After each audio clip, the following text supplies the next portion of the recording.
We've all had those moments when life seems so predictable, almost boring, and you start thinking you've figured it all out. For years, I kept thinking that my relationship with my son Henry was set in stone.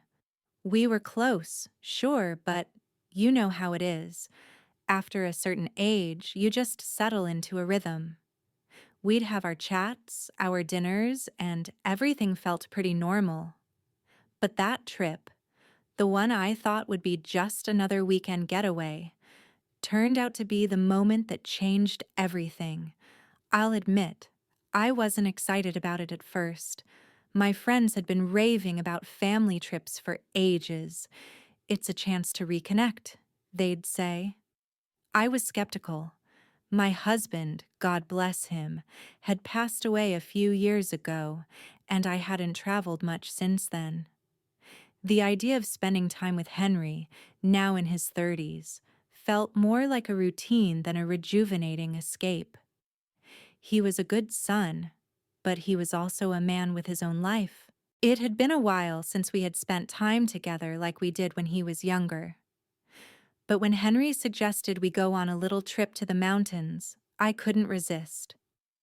"It'll be good for you, Mom," he said, his voice soft with that caring tone only he had. And there it was, the part of me that always put others first, the part that never wanted to disappoint, agreed before I could even think it through. So we packed our bags. The weekend trip was to a cabin in the mountains, just the two of us. It was the kind of place you could lose yourself in, far enough away from the noise of everyday life, but close enough to remind you of what you'd left behind. The cabin was rustic but charming, tucked into the side of a mountain, with large windows that gave a stunning view of the valley below. When we arrived, the sun was setting, casting a golden glow across the landscape. The crisp air felt refreshing as we stepped out of the car. Henry had taken care of the details, booking the cabin, making sure we had everything we needed. I was grateful for his thoughtfulness. He always seemed to know what I needed before I did. We unpacked our bags and settled in. The silence of the mountains was soothing, but I couldn't help but feel a little awkward. It had been so long since it was just Henry and me, with no distractions, no daily routine, just time to talk or sit in the quiet together. I didn't know what to expect. That night we ate dinner by the fire. The warmth of the flames and the scent of the wood burning filled the room. We talked about everything and nothing: family, life, old memories. Henry asked about my favorite trips I had taken with his father before he passed. I told him about our honeymoon in Paris, how we had wandered through the streets, laughing about silly things, feeling young and carefree. Henry listened attentively, nodding as I spoke, and for a moment it felt like we were back in those days when he was little, sitting around the table with the three of us. But then, in the quiet after dinner, something shifted. Henry cleared his throat, a small nervous sound. I looked up from my cup of tea, raising an eyebrow. "You know, Mom, there's something I've been wanting to tell you," he said, his voice a little hesitant. I set my cup down. My curiosity piqued. I'd heard that tone before. "What's on your mind, Henry?" He shifted in his chair, his fingers tapping the side of his mug as if gathering his thoughts. "It's about us? Our relationship, I mean." I frowned slightly, unsure of where this was going. "What do you mean?" Henry hesitated again before speaking. "I've been thinking a lot about how we've been, you know, since Dad passed. How things kind of settled into a routine.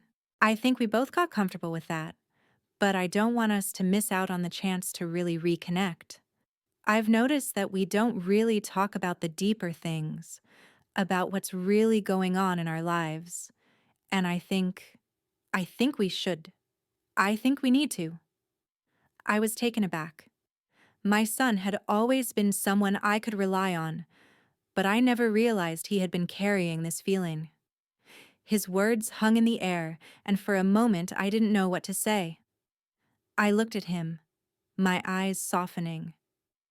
There was something vulnerable in his expression, something I hadn't seen in a long time. I felt a rush of emotion, love, regret, and a little sadness. I didn't realize you felt that way, I said quietly. I'm sorry, Henry. I know I've been caught up in my own grief. Didn't mean to distance myself from you. Henry smiled a little more at ease now. It's not about blame, Mom. We just haven't talked like we used to. I miss that. I smiled back, feeling a wave of warmth spread through me. He was right. We hadn't really talked about things that mattered in a long time. Our conversations had become more about the mundane, about the day-to-day. We'd both been trying to fill the empty spaces left by his father in different ways, but we hadn't truly connected in a long time. And in that moment, sitting by the fire, I realized that this trip wasn't just a family getaway. It was a chance to rediscover something precious, something I hadn't even realized I had lost. As the night went on, we talked about all the things we hadn't said. We laughed, we cried, and we shared the things that had been buried deep inside us. There was something healing about it, something that made me feel lighter, as though a weight I hadn't even known I was carrying had finally been lifted. I thought this trip was just going to be a simple family getaway, but it turned into something far more meaningful. It was the beginning of something new, something I hadn't expected but desperately needed. As the days passed in the cabin, Henry and I found ourselves settling into a new rhythm. The silence that had once been so heavy between us was now filled with conversations, small talks, deep discussions, and moments of reflection.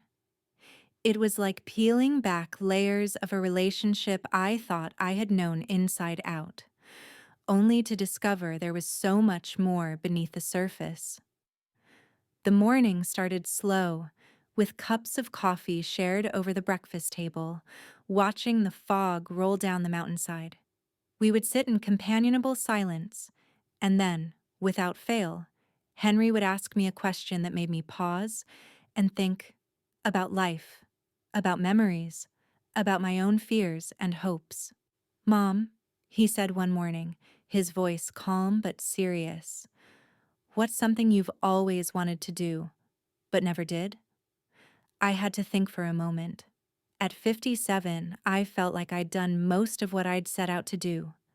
Travel, raise a family, build a life. But when I really dug deep, I realized there was still a part of me that had dreams I'd tucked away. I always wanted to take a painting class, I said finally, the words feeling strange as they left my mouth. But I never got around to it. Henry raised an eyebrow, clearly intrigued. Why not? Well, I hesitated. Life just got in the way. There was always something else to focus on. Work, family, the house. I never felt like I had time for things just for me. That's sad, he said softly. You should have done it. His words hit me harder than I expected. The sadness in his voice wasn't just about my unfulfilled dream. It was about something deeper, something I hadn't really seen before. The idea that my son, a grown man now, still saw me in a way that made him want me to be more than just a mother, but a person with dreams and passions of her own. I smiled at him, though there was a bit of a lump in my throat. Maybe it's not too late, I said, though I wasn't entirely sure if I believed it. We spent the day exploring the area, walking through the woods near the cabin. The crisp autumn air smelled like pine and earth, and the golden light of the afternoon made the trees look as though they were on fire. It was the kind of peaceful day that made you forget about the world beyond the mountains, the worries and stresses that followed you everywhere else. But for Henry and me, it was the kind of day that allowed us to be just two people, a mother and son, rediscovering each other. By evening, we were sitting on the porch, the sun just dipping below the horizon. Henry had brought out a bottle of wine, and we sipped it slowly, savoring the moment. I couldn't remember the last time I'd felt so calm, so at peace with my own thoughts and feelings. You know, Henry began, breaking the silence. I've been thinking a lot about what you said last night, about how we haven't really talked like this in a while. I turned toward him, intrigued. What about it? I think. He paused, gathering his words. I think we've both been so focused on the past, on what we've lost, that we forgot about what's still here, what's still possible. His words struck me again, like a gentle wake-up call. He was right. We'd spent so much time grieving, so much time looking back, that we had forgotten to look forward. The idea of moving on, of embracing the future, had felt almost impossible at times. But now, sitting here on the porch with my son, I realized something. Maybe it wasn't just about mourning what was gone. Maybe it was about embracing the opportunities that still lay ahead. I took a deep breath, the cool air filling my lungs. You're right, Henry. I've been so caught up in what's been lost that I haven't really allowed myself to think about what's still possible. Maybe it's time for me to start thinking about the future. We fell into a comfortable silence again, and I felt a new kind of connection forming between us. It wasn't just the mother-son bond that had always been there. It was something deeper, something more mature. We were both learning how to move forward, how to embrace the unknowns of life, even when it seemed scary or uncertain. That night after dinner, we sat by the fire again. The crackling of the wood was the only sound in the cabin, and it felt intimate, like the world had shrunk to just the two of us in this small, quiet space. I looked at Henry, the firelight casting shadows across his face. I'm glad we came here, I said softly. This trip, it's more than I expected. It's given me a chance to think, to reflect on things I've been avoiding for a long time. Henry smiled, and for the first time in a while, I saw him not just as my son, but as a man, someone who had his own life, his own experiences, and who had something to teach me. I'm glad too, Mom. I think we both needed this. A chance to remember who we are outside of everything that's happened, to just be us. It was a simple statement, but it held so much truth. In that moment, I realized that this trip wasn't just about reconnecting. It was about rediscovering who we were, both as individuals and as family. And as the fire flickered low and the night stretched out around us, I felt a shift within myself. I wasn't the same person who had come up here a few days ago, and neither was Henry. We were different, yes, but in the best possible way. We were beginning to understand each other again in a way that felt more real and meaningful than ever before. The trip wasn't over yet, and I knew we still had a lot of ground to cover, but for the first time in a long time, I felt hopeful. About life, about Henry, about me. As the days passed, our time in the cabin began to feel like a dream. It was as if the outside world didn't exist, and we were suspended in a moment where nothing mattered except the two of us. Henry and I continued to talk about everything, about nothing, and the more we spoke, the more I realized how much I had missed these deep, meaningful conversations with him. We spent one afternoon walking to a nearby lake, the path winding through trees and over streams. The sun was higher now, and the sky was clear, a perfect blue canvas above us. We stopped by the water's edge, the gentle ripples reflecting the surrounding mountains like a mirror. For a while, we just stood there, taking it all in, enjoying the quiet and the peace. You know, Henry said after a while, breaking the silence, I've been thinking about what you said the other night, about how you never took that painting class. I raised an eyebrow. Oh, and what about it? I think you should do it, he said with a smile. I mean, why not? You've got nothing to lose, right? You've spent so much time putting others first, taking care of everything and everyone else. You deserve to do something just for you. I felt a lump form in my throat at his words. It was the kind of thing I'd always wanted to hear, but never thought I'd actually hear from him. I'd always known he was a good son, but in that moment, I realized just how much he understood me, how much he wanted me to be happy. You really think I should? I asked, my voice barely a whisper. He nodded. Absolutely. I think it'd be good for you. You've always had a creative side, and I've seen you sketching sometimes. I don't think you've given yourself enough credit for it. I smiled softly, feeling a warmth spread through me. Maybe you're right. Henry stepped closer, his eyes reflecting the same sincerity in his voice. I'm serious, Mom. If you want to start painting, do it. I'll help however I can. I think it'll be good for you. I felt an overwhelming sense of gratitude for him in that moment. He wasn't just my son. He was someone who cared about me as a person, someone who wanted me to be more than just a mother. And it was that realization that finally broke down the walls I'd built around myself after his father's passing. I'd hidden behind the label of being a widow, a mother, a caretaker, and I'd forgotten that I was also Lauren, the woman who had dreams, who had passions, who was still alive and capable of growing, learning, and experiencing new things. We stayed at the lake for a while longer, just soaking in the beauty of the place and the bond we were rediscovering. As we made our way back to the cabin, I felt lighter, as though a weight I hadn't realized I was carrying had been lifted. That evening, as we sat down to our last dinner in the cabin, I couldn't help but feel a mix of emotions.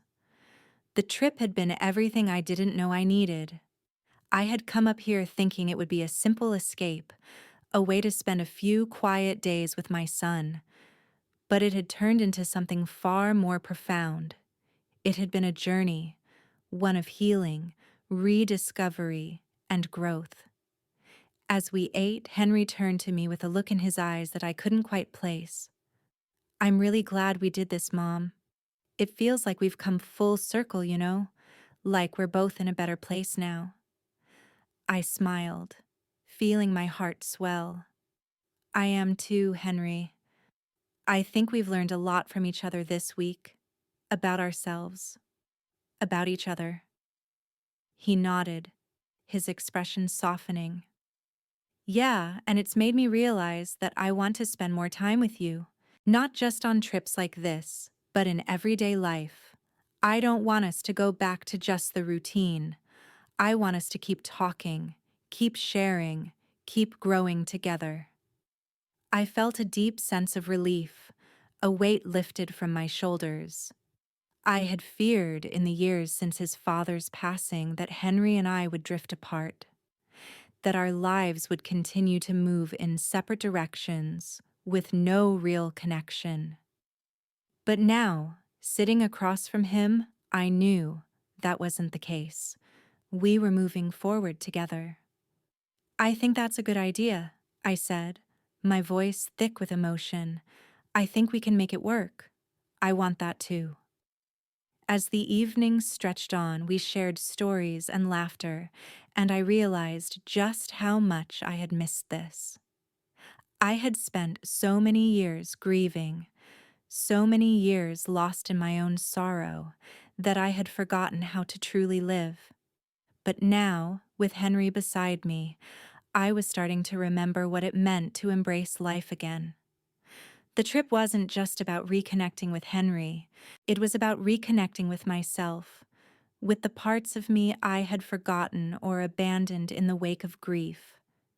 It was about learning to live fully again, to find joy in the present, and to look forward to the future with hope. As we packed up to leave the next morning, I felt a sense of peace settle over me. I didn't know what the future held, but I knew one thing for sure. I wasn't alone, and that in itself was enough.